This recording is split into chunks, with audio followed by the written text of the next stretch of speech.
Bonjour, aujourd'hui pour cette nouvelle série de webinaires INRS, nous allons parler de la mesure d'exposition aux substances chimiques et en particulier la stratégie de prélèvement dans l'aire des lieux de travail. Avant de commencer, je souhaite vivement vous remercier au nom de l'INRS d'être aussi nombreux à assister à nos webinaires. Aujourd'hui, vous êtes plus de 300 en ligne à nous écouter, donc vraiment merci à tous, ça nous fait vraiment plaisir. Donc aujourd'hui, le webinaire sera animé par moi-même, Frédéric Clair et Andrea Emily. Nous sommes tous les deux responsables d'études dans le département métrologie des polluants de l'INRS en Lorraine. Donc c'est un webinaire qui s'inscrit dans une trilogie qui concerne donc la mesure de l'exposition aux substances chimiques. Vous avez peut-être assisté au premier webinaire qui était les principes généraux de la mesure de l'exposition, qui a eu lieu le 12 mars 2020. Aujourd'hui, on s'intéresse donc à la stratégie de prélèvement des polluants dans l'aire des lieux de travail. Et puis, il y aura un troisième et dernier webinaire qui aura lieu le 15 juin, qui traite du diagnostic d'exposition de substances chimiques et de l'utilisation d'Altrex Chimie. Il s'agit finalement de définir ce qui va être fait avec les mesures qui ont été réalisées, qui ont été collectées lors de la stratégie de prélèvement. Aujourd'hui, ce webinaire va se décliner en 5 grandes parties. Une première partie de contexte. Il s'agit de dire en quelques mots de quoi s'agit la stratégie de prélèvement. Ensuite, les parties 2, 3, 4 concernent la stratégie de prélèvement elle-même, puisqu'elle se déroule en 3 parties elle-même. D'abord, l'étude de situation, qui est un travail préalable à réaliser au bureau. Ensuite, la visite initiale de l'entreprise, dont l'objectif est de recueillir les éléments pour établir la stratégie. La quatrième partie, c'est l'élaboration de la stratégie de prélèvement elle-même, et en particulier la construction des groupes d'exposition similaires. Et puis on terminera par les questions que vous avez pu nous poser, que vous nous posez encore lors de ce webinaire. J'attaque donc ce webinaire par le contexte. Il s'agit dans cette partie-là de répondre finalement aux grandes questions. C'est quoi la stratégie de prélèvement? Pourquoi est-ce qu'on en fait? Comment est-ce qu'on s'y prend? Qui est-ce qui la réalise?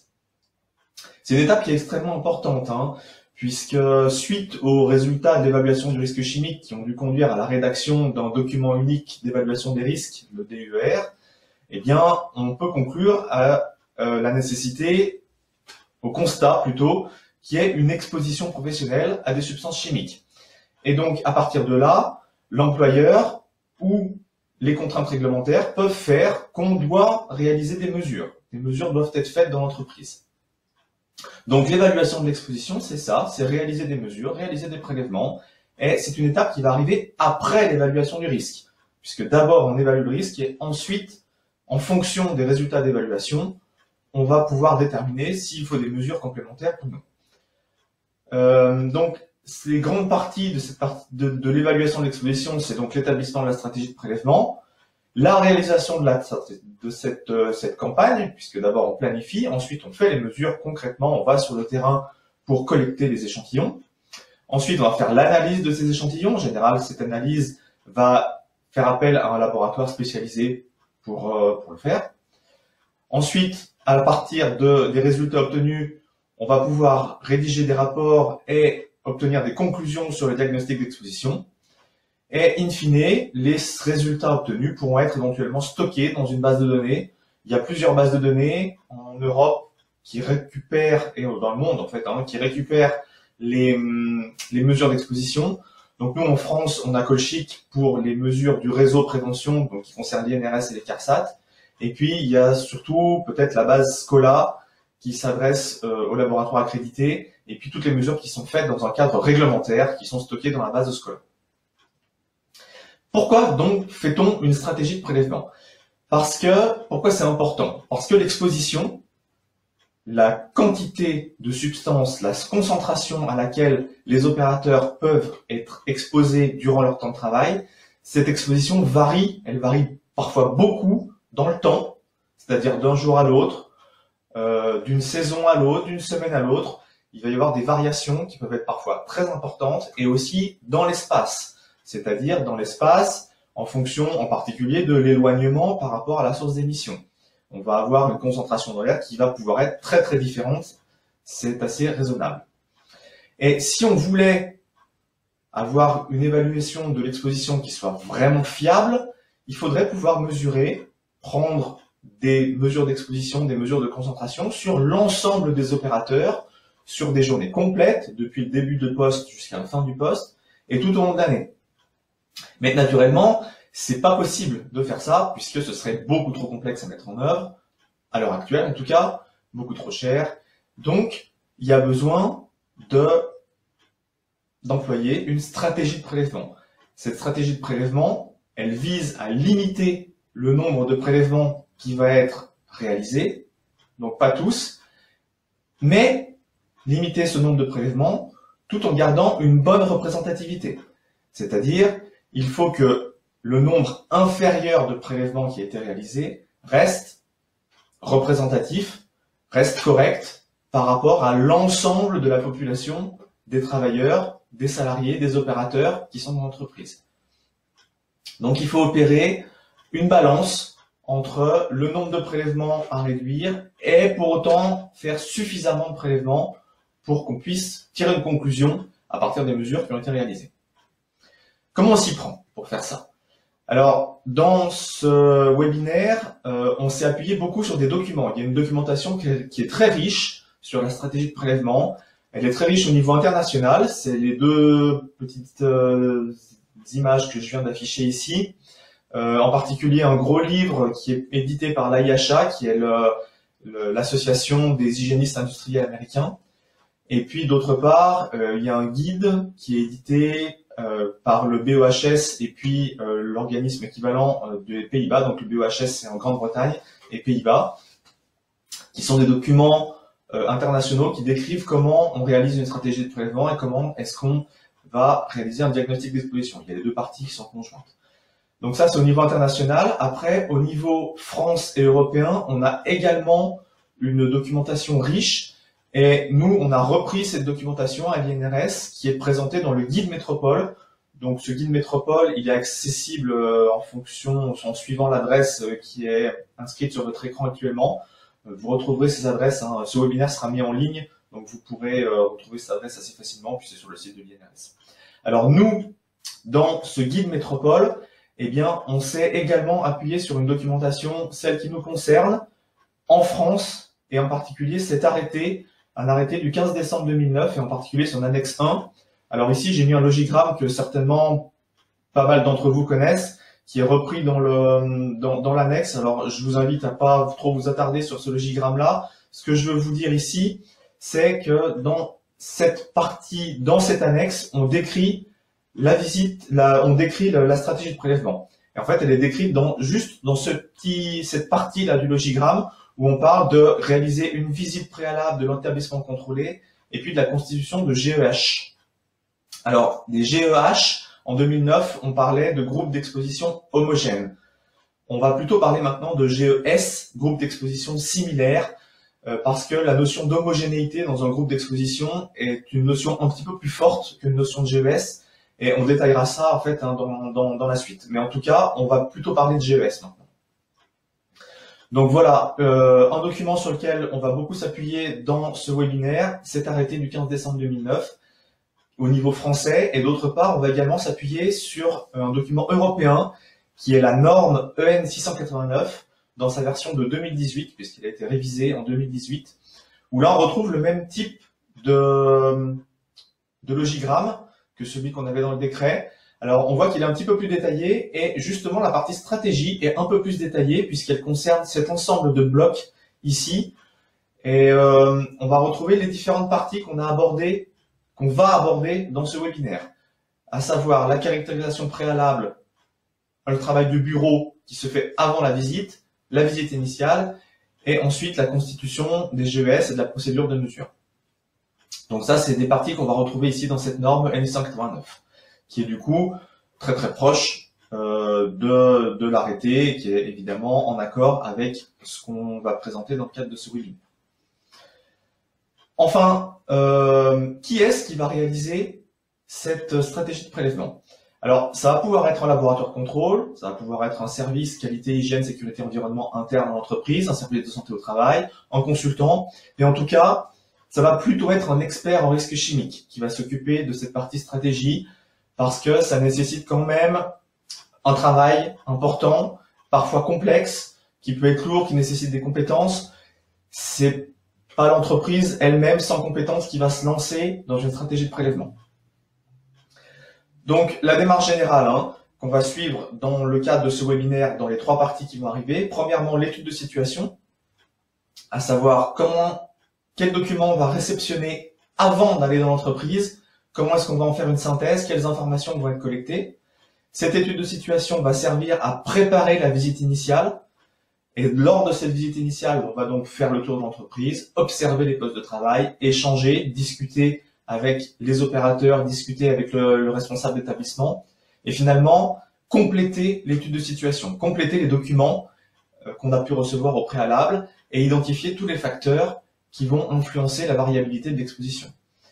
Et à la fin de cette visite, on doit avoir tous les éléments nécessaires à la construction de la stratégie, qui est donc cette dernière étape, l'élaboration de la stratégie, où on va chercher à construire, à préparer un échantillon de mesures à réaliser qui soit représentatif de la population des opérateurs.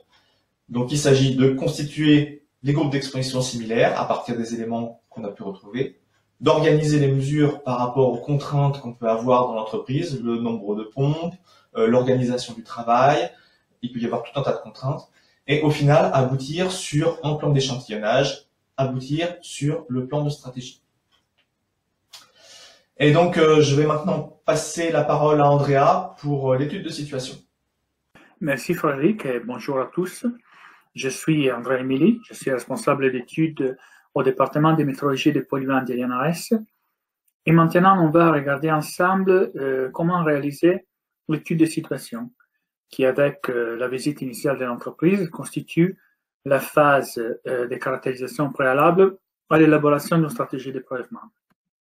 Donc, avant la visite en entreprise, il faut collecter un certain nombre d'informations, mais tout d'abord, il faut définir quels sont les objectifs de mesurage qu'on ira réaliser. Donc, différents objectifs sont possibles. Donc, dans le cadre d'une démarche réglementaire, donc l'objectif est le contrôle du respect d'une valeur limite d'exposition professionnelle. Dans une démarche non réglementaire, différents objectifs sont possibles. Par exemple, on pourrait s'intéresser au niveau d'exposition lors de la mise en place d'un nouveau procédé de fabrication. Parmi les informations à collecter, des connaissances sur le secteur d'activité de l'établissement sont nécessaires. Et surtout, il est important d'identifier les agents chimiques qui sont utilisés, et quelles sont leurs caractéristiques physico-chimiques, leur dangerosité, leur toxicité et les différentes voies d'exposition. Des informations spécifiques à l'établissement sont normalement transmises par l'établissement lui-même préalablement à la visite. Il s'agit d'informations qui concernent l'organisation du travail, des informations par exemple sur les différents procédés et techniques utilisés, sur les différentes sources d'émissions ou encore sur la cadence de production. Donc, toutes ces informations servent en fait à estimer a priori les niveaux d'exposition auxquels les salariés pourraient être sujets, et ça avant de réaliser des mesurages. Cette estimation peut être réalisée soit sur la base des résultats des mesurages antérieurs dans le même établissement, soit sur la base des résultats des mesurages réalisés sur des installations ou des procédés de travail comparables, mais pas réalisés dans le même établissement, soit sur la base des résultats obtenus par modélisation, soit en s'appuyant sur le jugement d'experts. Donc l'hygiéniste, dans ce cas-là, il utilise son expertise pour en fait juger des niveaux d'exposition a priori. Donc il est important aussi de considérer la présence simultanée de plusieurs agents chimiques sur les lieux de travail. En fait, un salarié est très rarement exposé à une seule substance chimique à la fois, mais il est souvent exposé à plusieurs substances chimiques en même temps. Donc, on parle de polyexposition. Donc, on parle de mélange de substances chimiques. Et ces mélanges peuvent avoir des effets toxiques, des effets additifs, donc des effets qui sont plus importants, des effets que les substances chimiques prises individuellement pourraient avoir sur le salarié. Donc, il est important de considérer ce type de situation. Donc, dans le cas d'une démarche non réglementaire, les résultats de la caractérisation préalable aboutissent à l'une des décisions suivantes. Donc, soit l'hygiéniste estime que l'exposition est modérée, donc que la situation est bien maîtrisée, soit il estime que la situation n'est pas du tout maîtrisée, soit il n'a pas assez d'informations pour juger a priori de l'exposition. Donc, dans le premier cas, il peut proposer des mesurages, mais ces mesurages, peut-être qu'ils ne sont pas nécessaires si la situation est considérée comme étant bien maîtrisée. Dans le deuxième cas, des mesurages sont nécessaires et un plan d'échantillonnage doit être développé justement pour obtenir les informations nécessaires à cette évaluation. Dans le troisième cas, donc dans le cas d'une situation qui n'est pas du tout maîtrisée, les ressources, c'est mieux de l'utiliser pas pour réaliser des mesures qui confirmeront une situation qui n'est pas bonne, mais c'est mieux de les utiliser pour mettre en œuvre un programme de réduction des expositions. Dans le cas d'une démarche réglementaire, les prélèvements sont obligatoires pour l'évaluation de l'exposition aux substances ayant une valeur limite d'exposition professionnelle réglementaire, et donc il n'y a pas de question sur les besoins ou non de réaliser des mesurages, parce que les mesurages de toute façon sont à réaliser. INRS vous met à disposition différents outils pour vous aider dans la phase de caractérisation. Donc, il y a une véritable boîte à outils informatique qui est accessible depuis le site de l'INRS.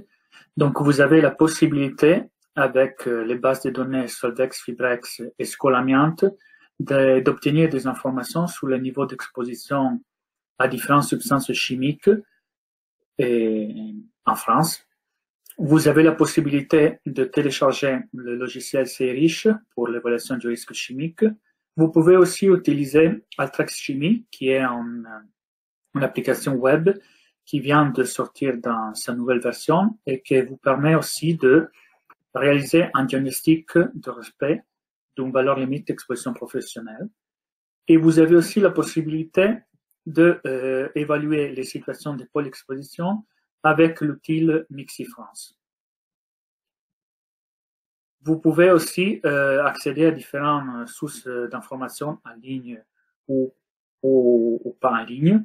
Donc, vous avez tout d'abord le document unique d'évaluation du risque que vous avez réalisé lors de l'évaluation des risques professionnels. Vous avez les brochures qui sont mises à disposition par l'INRS sur différents sujets, comme par exemple le nanomatériaux.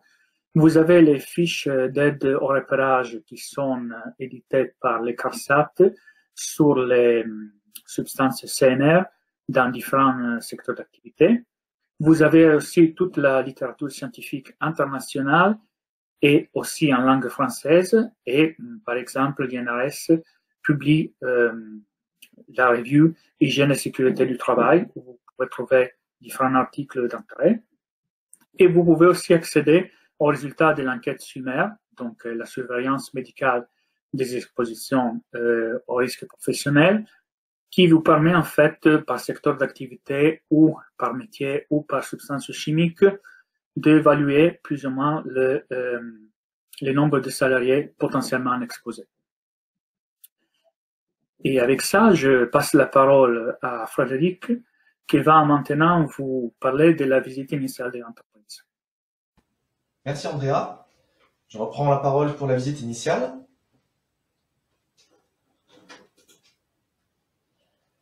Donc la visite initiale est une étape qui va se dérouler en 4 phases. Une première phase qui est l'ouverture, c'est-à-dire il s'agit de faire une réunion dans laquelle on va expliquer ce qui va être fait, à quoi ça sert, comment on s'y prend.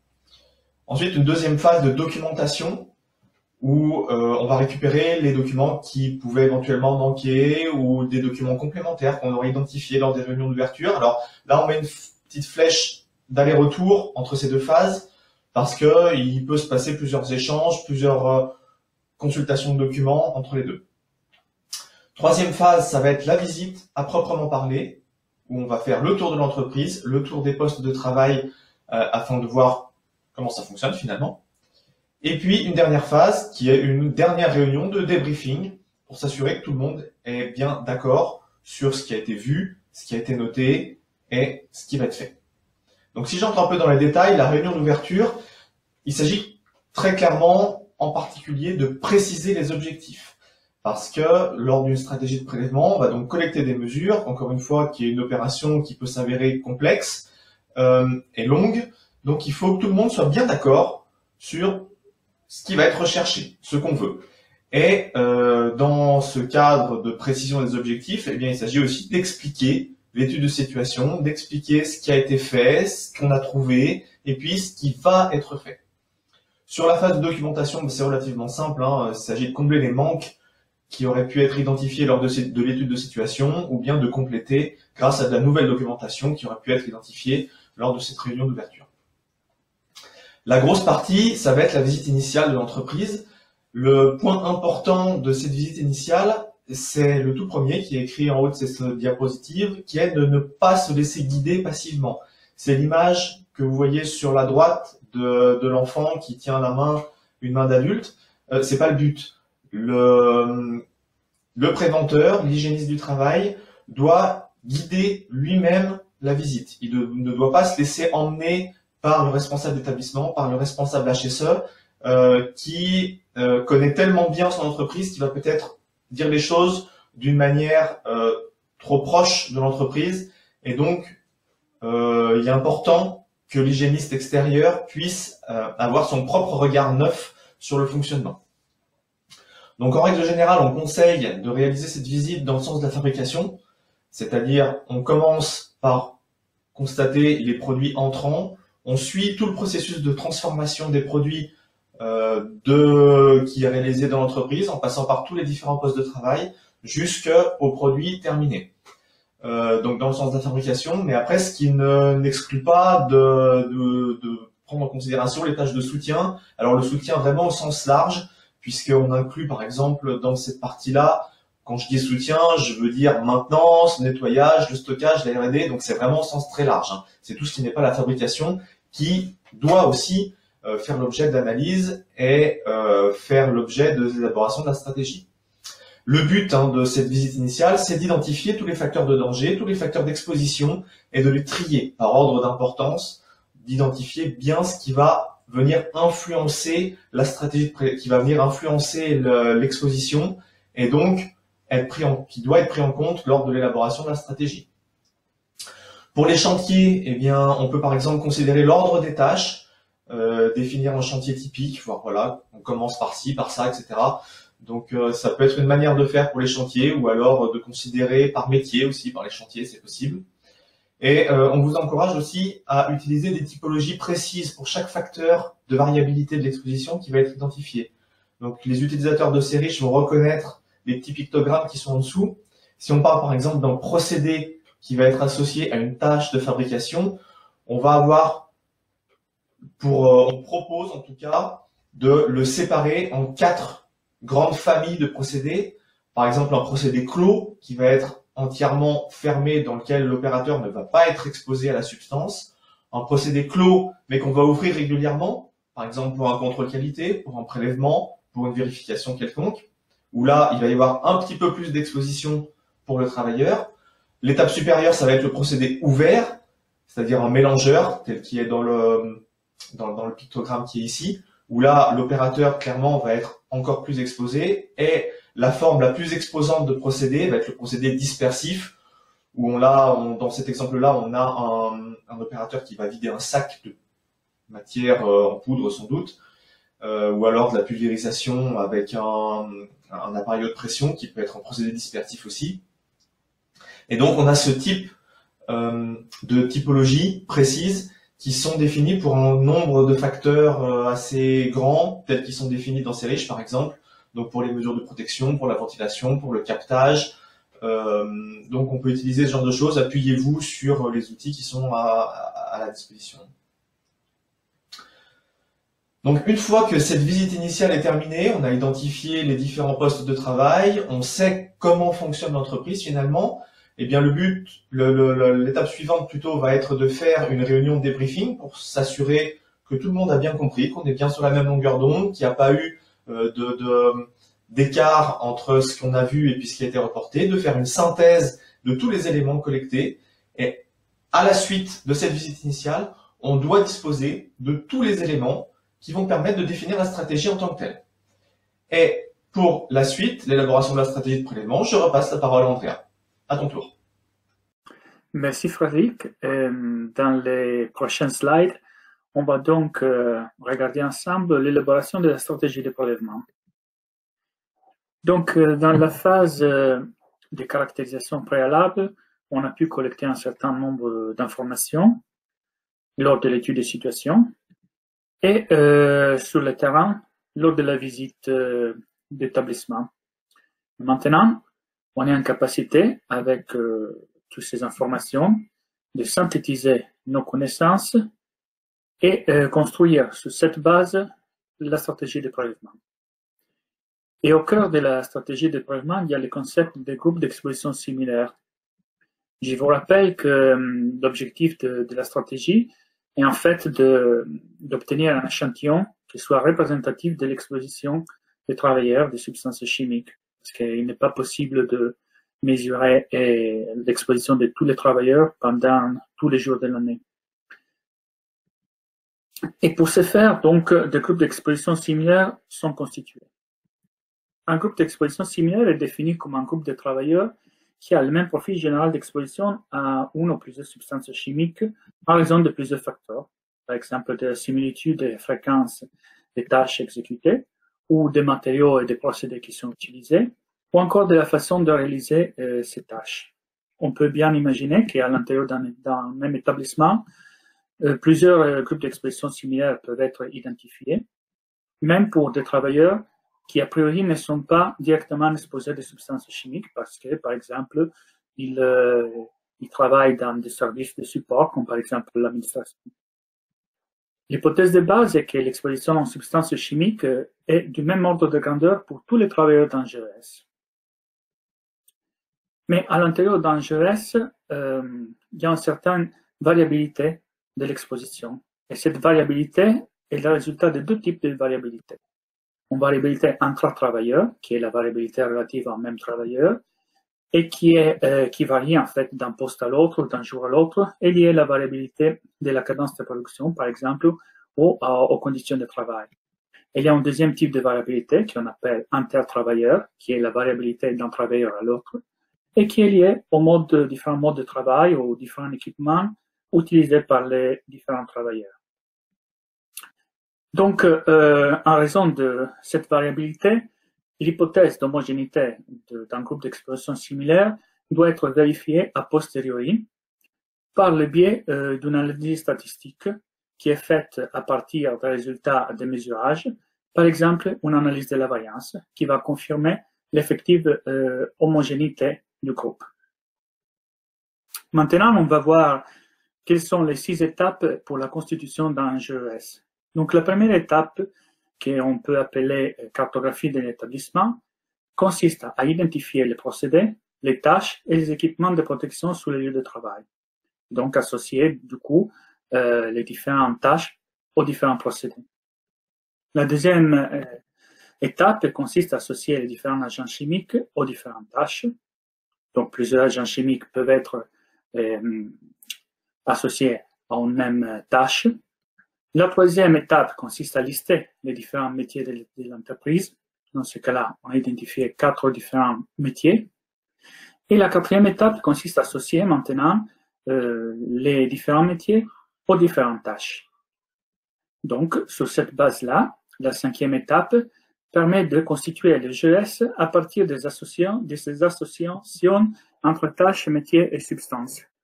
Donc, comme on l'a vu, on a obtenu pour chaque métier l'ensemble des tâches et des substances chimiques qui sont associées. Et sur cette base-là, on a constitué, dans ce cas-là, 4 différents groupes d'exposition similaires.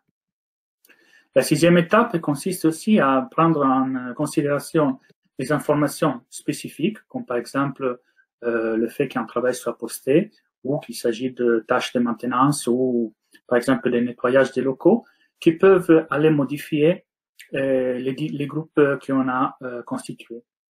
Donc on peut créer de nouveaux groupes en prenant en compte ces informations, ou modifier les groupes qu'on avait envisagés. Il ne faut pas oublier les cas particuliers, donc comme est le cas de travailleurs polyvalents, ou le cas de travail aux routines, ou encore du travail en chantier. Et je vous rappelle qu'un seul salarié peut constituer un GES, donc si à l'intérieur d'un établissement, une tâche est réalisée par une seule personne, cette personne sera à elle-même un GES. Il ne faut pas l'oublier.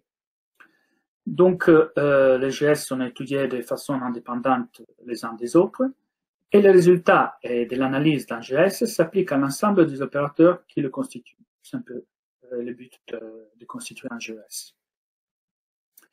Maintenant qu'on a constitué les GES, on peut se poser la question sur le nombre de mesures réalisées. Donc, comme on l'a déjà dit, il faut que l'échantillon soit représentatif. Du coup, il faut réaliser un certain nombre de mesures tout au long de l'année pour prendre en compte la variabilité des expositions, par exemple des variations saisonnelles. Mais il y a aussi des contraintes qui dérivent, par exemple, dans les cadres réglementaires par l'application du décret 2009. En fait, dans le cas d'un contrôle technique du respect d'une VLP 8 heures, l'évaluation en fait initiale de l'exposition comprend 3 campagnes de mesures qui sont espacées dans le temps, sans que le délai de réalisation entre la première et la 3e campagne soit supérieur à une année. Et pour chaque campagne, pour chaque GES, il faut au minimum 3 mesures d'exposition, ce qui fait 9 mesures par GES. Dans les cas hors réglementation, en fait, à partir de 6 mesures, il est possible de réaliser une analyse statistique simple, donc de calculer une moyenne, un écart type, ou une moyenne géométrique et un écart type géométrique. Et pour plus d'informations sur ces volets-là, je vous invite à suivre le prochain webinaire qui aura lieu le 15 juin. Donc, une fois définis donc, les différents groupes d'exposition similaires sur lesquels on va réaliser les mesures, maintenant, il faut choisir la procédure de mesurage. Donc, il faut choisir les méthodes et les supports de prélèvement qui doivent être définis en accord avec des agents chimiques à mesurer et aussi les objectifs de l'échantillonnage. Donc, bien sûr, les équipements de prélèvement individuels sont à préférer. Donc, il faut sélectionner des équipements qui prélèvent dans la zone respiratoire du salarié. Et la durée de prélèvement doit être cohérente avec la VLP à respecter. Donc, s'il s'agit d'un VLP court terme ou long terme, la durée du prélèvement doit être compatible avec cette durée et elle doit prendre en compte la durée de la tâche étudiée. Et les méthodes de prélèvement doivent aussi être conformes à des normes techniques, comme par exemple la EN 482. L'INRS met à disposition sur son site 2 bases de mesures, 2 bases de données. Donc la base Métropole, qui concerne les prélèvements atmosphériques, et la base Biotox, qui concerne en fait les dosages biologiques, qui vous permet en fait de vous orienter parmi les différents supports de prélèvement, les différentes techniques d'analyse. Ce sont 2 bases à consulter en fait pour avoir des informations à ce sujet. Donc, toute la procédure qu'on vient de décrire, donc pour la constitution de groupes d'exposition similaires et toutes les informations qu'on a pu collecter sur les méthodes de prélèvement sont résumées dans le rapport de stratégie. Le rapport de stratégie, en fait, c'est le document qu'il faut élaborer et qui contient les plans d'échantillonnage, donc qui définit les groupes d'exposition similaires et les agents chimiques à mesurer, et le plan de mesurage qui s'adresse plutôt au préleveur et que lui, il apporte des informations métrologiques, en fait, par exemple, sur la durée des prélèvements, sur les supports de prélèvement, etc. Donc, le rapport de stratégie, il décrit le planning de l'intervention, les groupes d'exposition similaires, etc. Et il s'adresse à des différents sujets selon les objectifs, en fait, du prélèvement. Donc, des sujets qui peuvent être le chef d'entreprise ou les représentants du personnel ou encore le préventeur. Et donc, dans sa rédaction, il faut avoir en tête qu'il faut moduler le message selon son public. Donc, maintenant, je passe la parole à Frédéric, qui va vous décrire un exemple d'application de la stratégie. En fait, ensemble, on a vu la partie théorique, comment on fait pour constituer les groupes d'exposition similaires. Et Frédéric vous présentera un cas d'application pratique. Merci Andrea. On va donc parler d'un exemple qui concerne la fabrication de piscines. L'objectif, ça va être d'évaluer l'exposition des opérateurs à certaines substances, plutôt dans un cadre réglementaire. Là, vous avez une image d'une fabrication de piscine. Donc, c'est un moule. La piscine est à l'envers. Elle est fabriquée sur un moule. Et puis, je vais expliquer en fait dans quelques minutes comment on s'y prend pour fabriquer une piscine. Première étape de la stratégie de prélèvement consiste à identifier les procédés, les tâches et les équipements de protection. Je vais me concentrer sur les procédés et les tâches ici, parce que les équipements de protection, voilà, on va considérer qu'ils sont installés. Donc, pour fabriquer une piscine en stratifié, il y a 5 tâches. La première, donc le principe, c'est d'avoir un moule et on va venir construire la piscine sur le moule en quelque sorte. Donc, sur ce moule, la première tâche, on va appliquer un agent de démoulage, puisqu'après, il faudra pouvoir enlever la piscine du moule. Deuxième tâche va consister en l'application de gel coat. Donc, le gel coat, c'est la substance qui va servir la couche d'étanchéification de la piscine. Troisième tâche, stratification. Donc la stratification, c'est le processus que vous avez sur la droite de l'écran. Il s'agit d'appliquer des couches de résine et des mattes de fibre de verre qui vont être du coup prises dans la résine. C'est ce qui va constituer le corps de la piscine, ce qui fait qu'elle se tient. Donc résine, matte de fibre de verre, résine, matte de fibre de verre.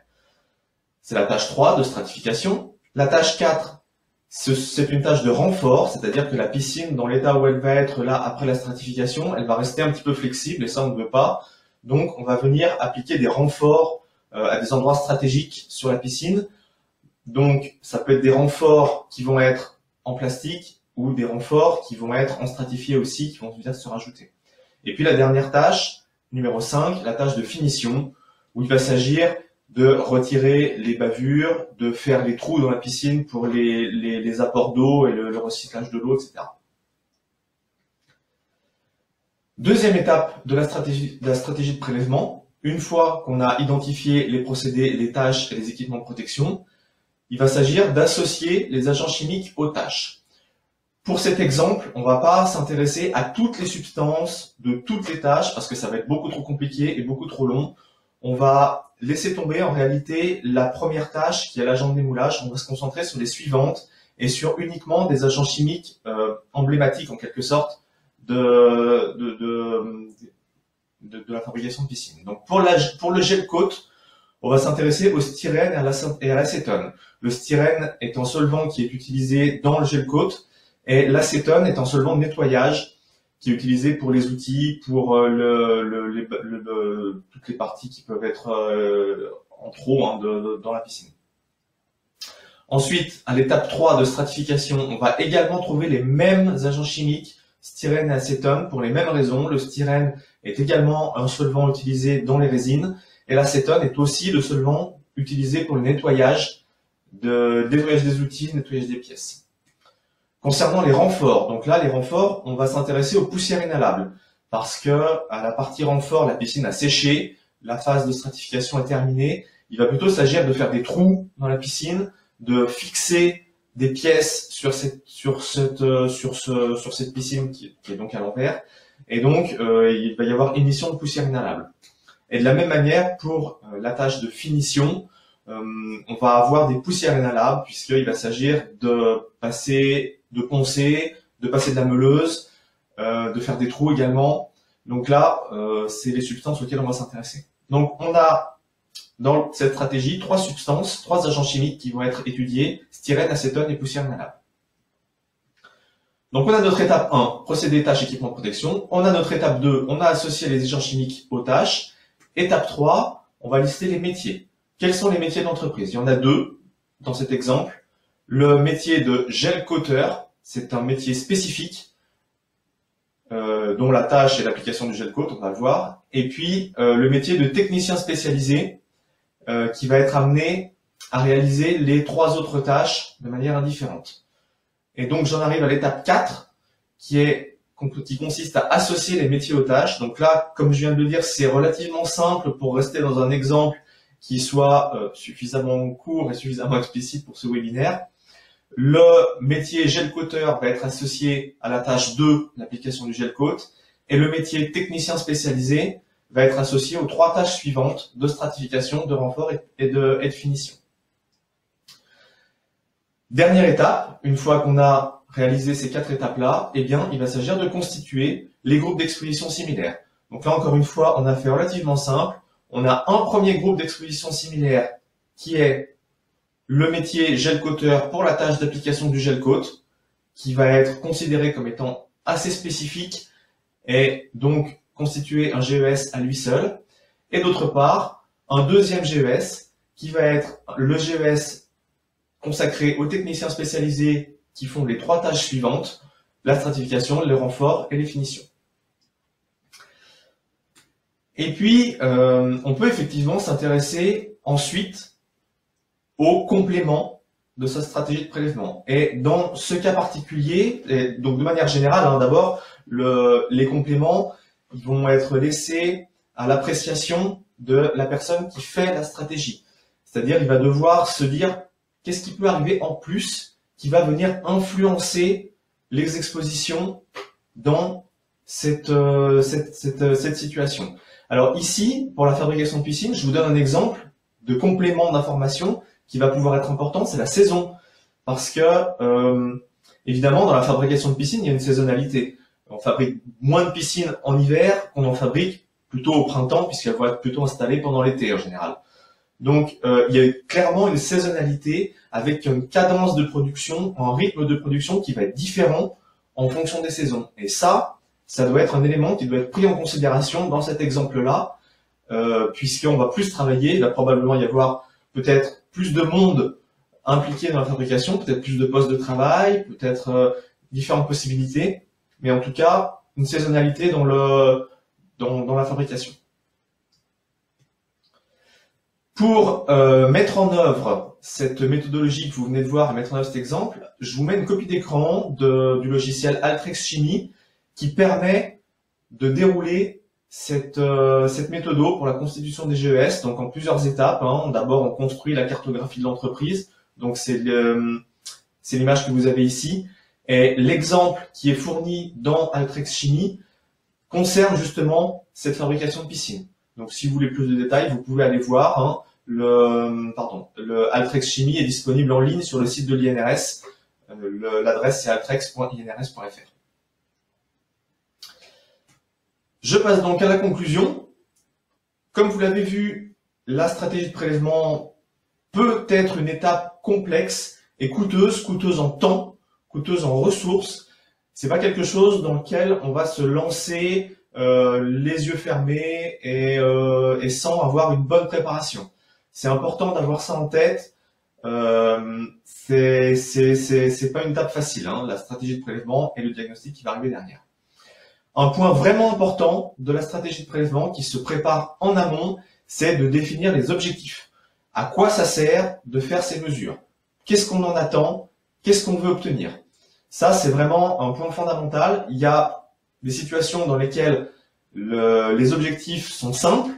Par exemple, on parle d'une substance réglementaire, donc il faut faire des mesures. Donc là, c'est plutôt facile.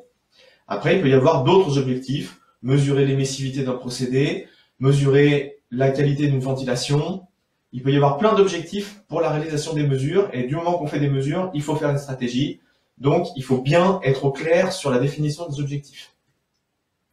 Ensuite, un autre point sur lequel on reviendra dans le prochain webinaire, c'est le nombre de mesures. Donc, vous avez été nombreux à nous poser cette question. Combien de mesures est-ce qu'on fait par GES? La réponse n'est pas aussi simple, mais en tout cas, il faut en avoir suffisamment pour pouvoir décider. Si on a trop de mesures, on perd des ressources, on perd du temps, et c'est pas forcément pertinent d'aller dans cette direction-là. Mais en contrepartie, il faut pas en faire trop peu non plus, parce que si on a trop peu de mesures par GES, ça ne permettra pas de décider. Ça ne permettra pas de tirer des conclusions par rapport au travail qui a été fait. Donc, il faut en prendre un nombre suffisant. Il y a des règles pour ça que vous verrez dans le prochain webinaire sur le diagnostic. Et puis, dernier point qui va être important, comme on vient de le dire, les mesures sont parfois complexes à obtenir, et puis ces mesures vont être amenées à se collecter sur une période de temps qui peut être longue, sur plusieurs mois, voire sur plusieurs années. Donc il est important, dès le début, de préparer la capitalisation de ces mesures. Par capitalisation, ce qu'on entend, c'est les stocker, les garder, de telle sorte qu'on puisse les retrouver facilement et les réutiliser pour de prochaines évaluations, faire en sorte qu'elles puissent être complétées pour les évaluations suivantes. C'est pour ça qu'au tout début, si vous vous rappelez, je vous ai parlé de base de données. C'est vraiment important de capitaliser ces mesures, de les conserver pour pouvoir les réutiliser. Et donc de les mettre en forme. Base de données, c'est peut-être un grand mot, mais en tout cas, mettre en forme pour qu'elles soient réutilisables. Dernier point sur les ressources à votre disposition. Donc ici, vous avez une photo du sommaire du dossier risque chimique. Alors le dossier risque chimique est très général. Peut-être pour être plus spécifique sur le webinaire dont on vient de parler, il y a des parties du dossier qui traitent vraiment de l'exposition au risque. Donc vous le voyez ici dans sur cette copie d'écran, le dossier est vraiment général au risque chimique, et puis vous avez des sous-parties donc sur ce dossier-là qui concernent vraiment la mesure de l'exposition, le contrôle des expositions et la surveillance des expositions, qui va être vraiment, vous allez retrouver tous les éléments relatifs à ce webinaire. Donc, autre point de documentation qui est également disponible sur le site de l'INRS, eh bien c'est le guide méthodologique Métropole. On en a déjà parlé. Vous le trouvez également dans la zone publications et outils. Et c'est le tout premier lien que vous voyez sur cette copie d'écran, stratégie de prélèvement. Vous allez retrouver vraiment tous les éléments qui ont été décrits dans ce webinaire. Donc maintenant, je vais rendre la parole à Andrea pour terminer sur la partie questions. Andrea, c'est à toi. Merci Frédéric. Passons donc à répondre à vos questions. Première question. Quelle stratégie adopter pour le prélèvement d'une substance CMR rarement utilisée? On parle ici d'agents chimiques cancérogènes, mutagènes ou reprotoxiques, c'est-à-dire des substances chimiques classées en A ou en B, selon la classification européenne CLP, et qui ont un VLP réglementaire. Eh bien, si l'évaluation du risque chimique met en évidence un risque d'exposition à un de ces agents, même s'il est rarement utilisé, par exemple 1 à 2 fois par an, le Code du travail prévoit des contrôles atmosphériques et biologiques, c'est le cas du plomb, à réaliser par un organisme accrédité. Et à chaque mise en œuvre de la substance, même rare, des mesures doivent être donc réalisées. Dans ces cas, il n'est pas toujours possible de réaliser des mesures réglementaires dans les délais impartis et donc de se conformer aux préconisations de l'arrêté du 15 décembre 2009, qui impose la réalisation de 3 campagnes de mesurage espacées sur une période d'1 année, avec 3 mesures d'exposition par GES lors de chaque campagne. Dans ce contexte, il est donc important de capitaliser les mesures au fil des années et de réaliser l'évaluation de l'exposition à partir de cette base. Passons maintenant à la deuxième question. Où trouver la liste des substances concernées par le contrôle des valeurs limites applicables en France? Donc, les substances possédant une VLP réglementaire contraignante sont listées dans l'article R 4412-159 du Code du travail et celles avec le VLP réglementaire indicative dans l'article R 4412-150 du Code du travail. Et ils sont disponibles sur le site legifrance.gouv.fr.